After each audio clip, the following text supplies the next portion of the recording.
গঙ্গার পাড়ে দাঁড়িয়ে সূর্য অস্ত যাওয়া দেখতে কতটা ভালো লাগে বলো, তাই না?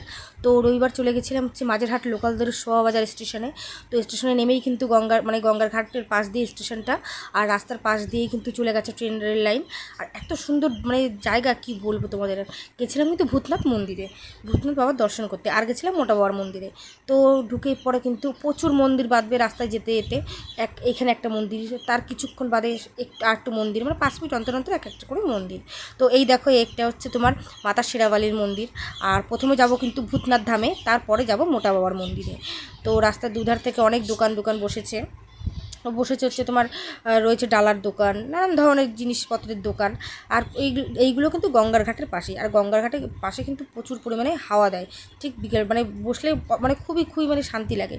আর এদিকে চলে এসেছি, দেখো এই যে দোকানগুলো রয়েছে, যেহেতু ডালা নেব, আর সেক্ষেত্রে সবাই মিলে পাটা ধুয়ে নিচ্ছি, বর ছেলে সব পাটা ধুয়ে এবার কিন্তু নিতে হবে ডালা। এই যে আমি 51 টাকার ডালাটা নিয়েছিলাম। তো 51 টাকার ডালাটা নিয়ে এবার চলে যাবো মন্দিরের ভিতরে। তো যেহেতু ফোন অ্যালাউ ছিল না বন্ধুরা, আমি যার করে ফোনটা স্কল করে তুলতে পারিনি। আমি যেভাবে লুকিয়ে পেরেছি সেভাবেই তুলেছি ভিতরের সাইডটা।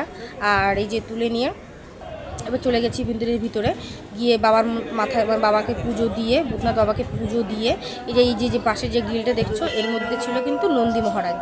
ঠিক আছে, তো সেগুলো আমাকে দেখানো হয়নি। গার্ড ছিল, গার্ডেরা ভীষণ পরিমাণে বলছিল ফোনটা বন্ধ করুন, যার কারণে যতটা পেরেছি আমি ভিডিও করে দেখানোর চেষ্টা করেছি। আর থাম্বনেলে তোমাদের আমি দিয়ে দেবো, তাদের মন্দিরে বাবার যে দেখতেই পাচ্ছ পেরেছি করেছি।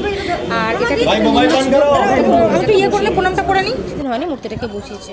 আর তারপরে করে নিয়েছি কিন্তু একটু আরতি করে নিলাম, কর্পূরে আরতি করে নিলাম, কর্পূর নিয়ে নিজেও একটু আরতি করলাম। আর ছেলেকে বললাম যে তুই একটু আরতি কর বাবা, তুই একটু আরতিটা করে নে। তো ও কিন্তু তিলক কাটছিল পাশে, ঠিক আছে। তো যে তিলক কাটা হয়ে গেছে, তারপরে ছেলেও এই যে একটু আরতি করে নিয়েছে। আর এটা হচ্ছে ভূতনাথ বাবার মন্দির। তো এরপরে যাব হচ্ছে তোমার মোটা বাবার মন্দির। তো মোটা বাবার মন্দিরে যেতে গেলে কিন্তু আরও অনেক মন্দির বাদে, তো তোমার কেউ ভিডিওটা স্কিপ করো না, তো দেখতে থাকো যে কোন কোন মন্দিরে আমরা গিয়েছিলাম।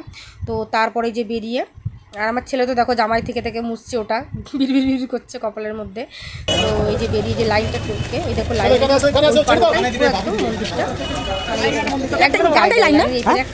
নেমে গেছে। তো ওই যে দেখো করে গেছে হচ্ছে করুণাময়ী মায়ের মন্দির। এই হচ্ছে করুণাময়ী মা। তো খুব সুন্দর, কি বলবো, মূর্তিগুলোর দৃশ্য, মায়ের চোখ মুখের দিকে তাকালে আর কি বলবো, মন প্রাণ সবই ভরে যায়। আর ঠাকুরের স্থানে ঘুরতে কার না ভালো লাগে বলো। তো এইটা এখানে 2-3টে মূর্তি ছিল, বজরংবলী ছিল, গণেশজি ছিল, আরও অনেক ছিল। আর এইটা হচ্ছে শেরাওয়ালি মা, শেরাওয়ালি মায়ের মন্দির এটা, ঠিক আছে, শেরাওয়ালি মাতা। তো এইটা দেখার পরে আরও কিছুটা আরও 2-3টে মন্দির ওই সাইডটা ছিল। তো যেহেতু বিকেল হয়ে যাচ্ছিলো যাওয়া হয়নি। আর তারপরে যেখানে আসলাম, এই যে মোটা বাবার মন্দিরে চলে এসেছি। এইটা কিন্তু বহু বছরের মোটা বাবার মন্দির, সে তোমরা দেখলেই বুঝতে পারবে। দেখো মন্দিরের চারি সাইড দিয়ে অশ্বত্থ বটের ঝুড়ি নেমে একেবারে ইট বালিগুলো দেখলেই বোঝা যাচ্ছে প্রচুর অনেক পুরনো। আর এই হচ্ছে মোটা বাবা। তো তারপরে বেরিয়ে চলে এসেছিলাম বাইরের দিকে আসতে গিয়েই এই যে একটা বাদে বজরংবলীর মন্দির। আর এই যে সন্ধে পুরো হয়। আর এই হচ্ছে সন্ধে হওয়ার দৃশ্য গঙ্গার ঘাটের, অপরূপ মনোরম একটা দৃশ্য। তো এই ছিল আজকে আমাদের ভূতনাথ মন্দিরের ট্যুর। তো